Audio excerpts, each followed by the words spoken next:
बहन के अपमान का बदला पता नहीं क्यों उठा लाई है इस नास पीटे को। अब तो हमारी सुबह इसकी मनहूस सूरत देखकर ही होती है। कविता की सुबह अपनी सास के इन्हीं शब्दों से होती है।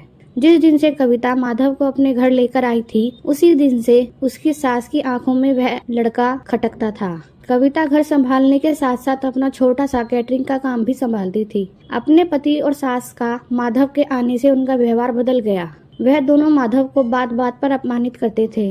मौका देखकर उसको कुछ ना कुछ सुनाई देते थे।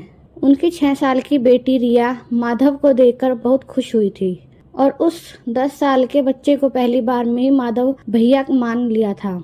माधव उसी दिन से उसको छोटी बहन की तरह प्यार करता और उसका बहुत ध्यान रखता था। रिया का माधव की तरफ प्यार और सम्मान देखकर दादी और पिता को बहुत बुरा लगता।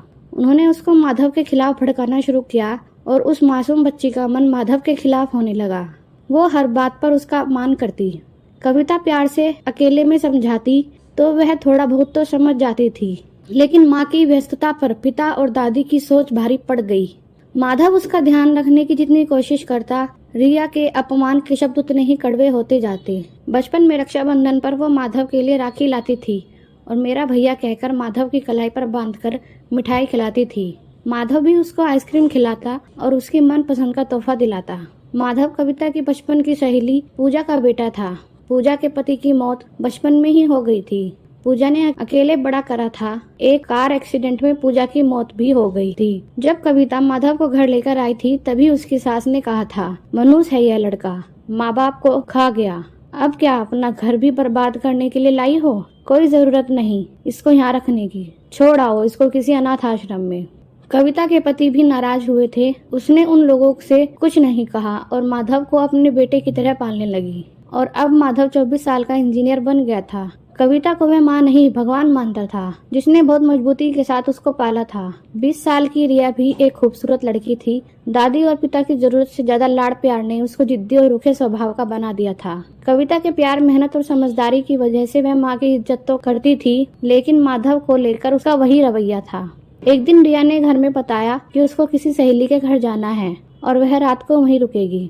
दादी और पिता को तो कोई मतलब था नहीं। कविता का मन पूरी तरह से मान नहीं रहा था, पर रिया ने उसकी बात नहीं मानी और अपनी बात मनवाकर जबरदस्ती चली गई। माधव घर में था और सब सुन रहा था। वह रिया के सब दोस्तों को जानता था। वह सब बिगड़े हुए बच्चे थे। शाम को रिया जब घर से निकली तो माधव ने उसका पीछा किया। उसने रिया को एक घर में जाते हुए देखा। वह खिड़की से झांकता है तो देखता है कि गिनती के कुछ लड़के और लड़कियां ही हैं और कोई नहीं है। उसको कुछ ठीक नहीं लग रहा था।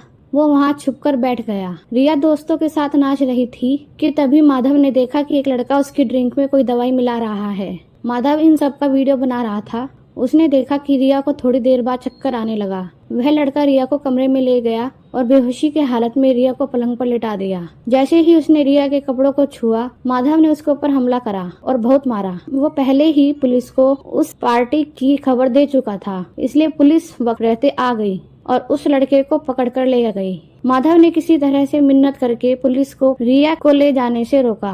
जब तक रिया को होश नहीं आया वह वहीं बैठा रहा। जब रिया को होश आया तब माधव ने उसको सारा वीडियो दिखाया। रिया कुछ नहीं कह पाई और फूट फूट कर रोने लगी। जो उसके साथ दोस्तों ने किया उसका रिया को बहुत बुरा लगा था, पर उससे ज्यादा वह शर्मिंदा थी। बचपन से अब तक जिस माधव का उसने दादी और पिता के कहने पर हर घड़ी अपमान किया था, उसी माधव ने आज सही मायने में भाई का फर्ज निभाया। कुछ दिन बाद राखी का दिन आया तो रिया पहले की तरह बाजार से अपनी पसंद की राखी लाई और माधव की कलाई पर बांधकर मेरा भाई कहकर उसको गले से लगा लिया।